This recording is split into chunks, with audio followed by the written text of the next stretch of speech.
choice. I'm sorry, James, pero hindi ko pa kayang iwanan ang obligasyon ko sa pamilya ko.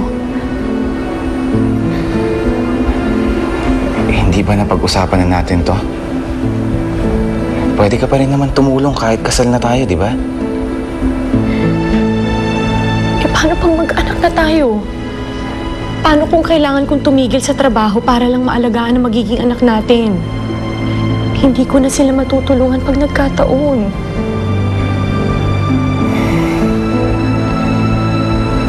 Nakapag-desisyon ka na palang huwag ituloy. Para naman ako si Raulong excited dito, mauuwi lang pala sa wala.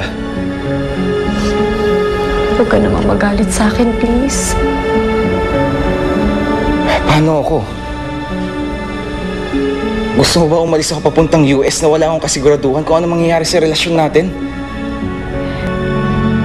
Naiintindihan naman kita eh. Pero kahit magpunta ka ng US, hindi naman ako magluloko dito. Hindi ako maghahanap ng iba. Sana naman makapaghintay ka. Hanggang kailan ako maghihintay? Tsaka kailan pa ba matatapos yung obligasyon mo? Hanggang makatapos si Maya. Okay lang ba sa'yo yun, James? Okay lang ba sa'yo maghintay hanggang makatapos sa pag-aaral si Maya?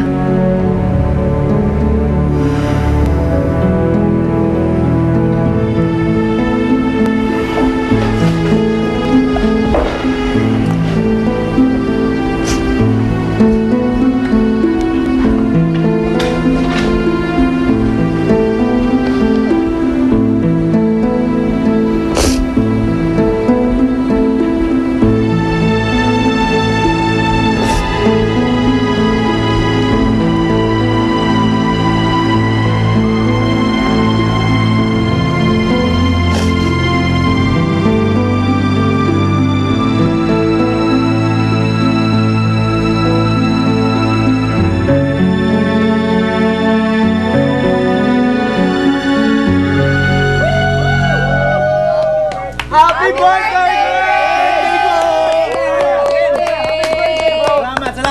Salamat sa inyo lahat. Bob, since birthday ni Greg, kailangan uminom niya. Tama. Inom tayo. Wait! Okay lang ako. Ay!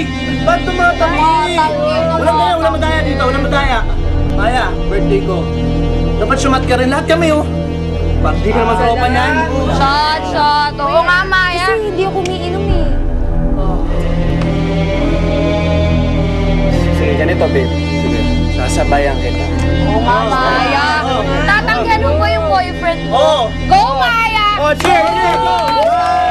Maya! Birthday ko rin. Happy birthday to me! Happy birthday, Greg!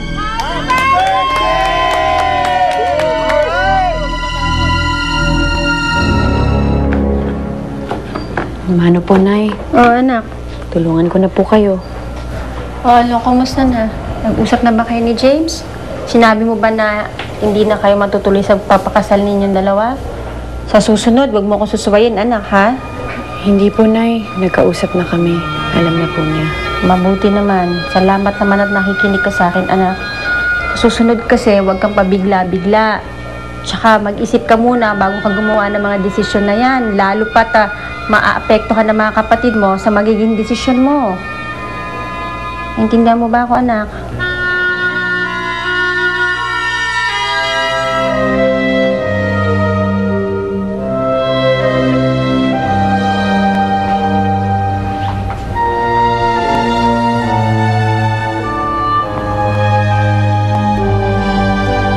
Bakit ka pa sunod ng sunod?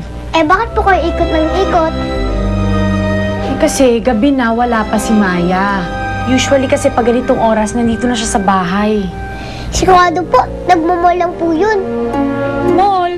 Sarado na yung mall ng ganitong oras. Sana naman kaya nagsususuot yung kapatid ko. Hop, teka lang. Hop.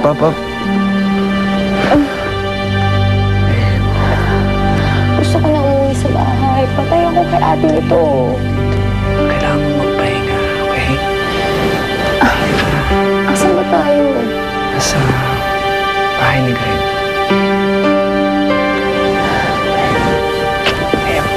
Ano? Saan ang baha? O bakit? Girlfriend naman kita. Kasi ayaw ko magpahanik eh. Gusto ko na umuwi. Ano mali doon?